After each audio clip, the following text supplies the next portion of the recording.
In fact, the words money and monetary come from the mint in the temple of Juno Moneta on the Capitoline Hill in Rome. Juno Moneta meaning Juno the Admonisher. All this brings us to a fascinating conclusion.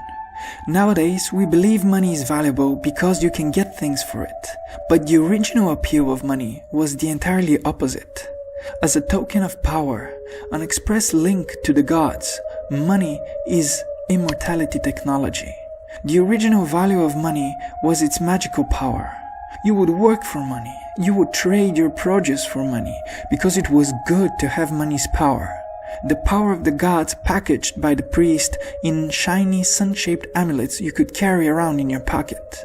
As the psychoanalyst Geza Roheim put it, originally people do not desire money because you can buy things for it, but you can buy things for money because people desire it. Now, the biggest mistake we can make is to stop here and say, alright, superstitious people used to ascribe some magical power to money in the past, but today things are different. I want money because I want freedom. Freedom to buy what I want, to have more free time, to not worry about the rent. I want money because I want better healthcare. I want to be able to put my kids through college. I want to leave something behind for them and their kids.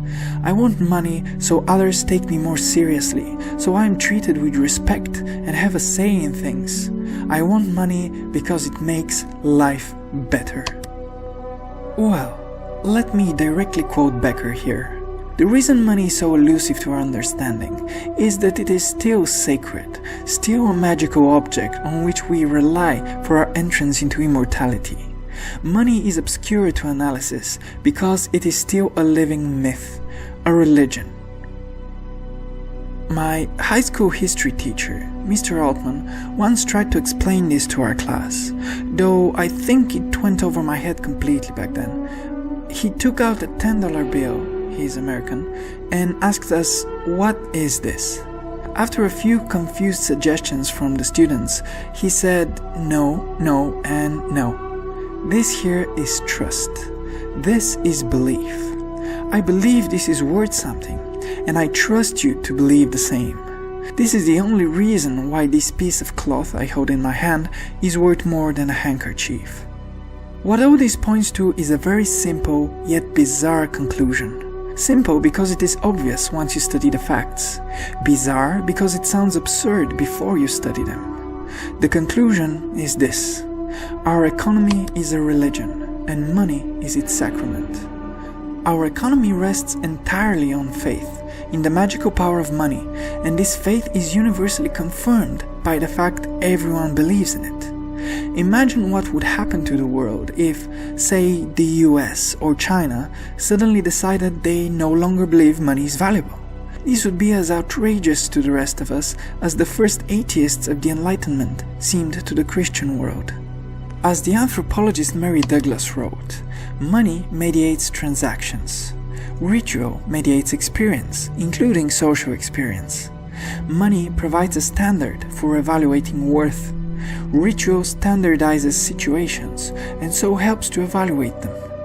Money makes a link between the present and the future. So does ritual. The more we reflect on the richness of the metaphor, the more it becomes clear that this is no metaphor. Money is only an extreme and specialized type of ritual. I encourage you to pause this video and just read that again, slowly. It should now seem obvious why the Queen's head appears on UK money. If you ask an official, they would say it's just keeping with tradition, that it is the way it has always been done. But now we have the historical perspective to see where this tradition comes from. To make a long story short, the power of the god which ancient societies used to draw from gradually came to be embodied in the leader in more advanced cultures. It was the monarch, the queen, the pharaoh, the Napoleon, the Stalin, the Churchill. It was the leader that became the new symbol of power. So, it was only natural that the leader's likeness replaced the likeness of the god on the magical talismans people carried around. And no matter how scientific and rational we moderns like to think of ourselves, we still use money as talismans of power. And that power is still ultimately the power to resist limitation and to gain freedom, to resist death and gain life. Becker writes, "The thing that connects money with the domain of the sacred is its power. We have long known that money gives power over man. On top of this, it gives literally limitless ability to satisfy appetites of almost any material kind. Power is not an economic category. Power means power to increase oneself, to change one's natural situation from one of smallness, helplessness, finitude, to one of bigness, control, durability, importance. Money buys bodyguards, bulletproof glass, and better medical care. Most of all, it can be accumulated and passed on, and so radiates its power even after one's death. In short, money is man's tool for immortality, for denying the restrictions imposed on him by his animal body. So far so good, but what can we walk away with from all this? Well, when we study the historical and psychological evolution of money, we find one concerning tendency. Originally, power came from the gods, whom men associated with, using his magical amulets. Afterwards, power stepped down from the heavenly world and came to be embodied in the leader of the tribe or country. Money then became a magical link between the individual and his or her great leader. Fast forward to today, and we no longer have any conception of power outside money. Money seems to have become a causa sui, a cause to itself.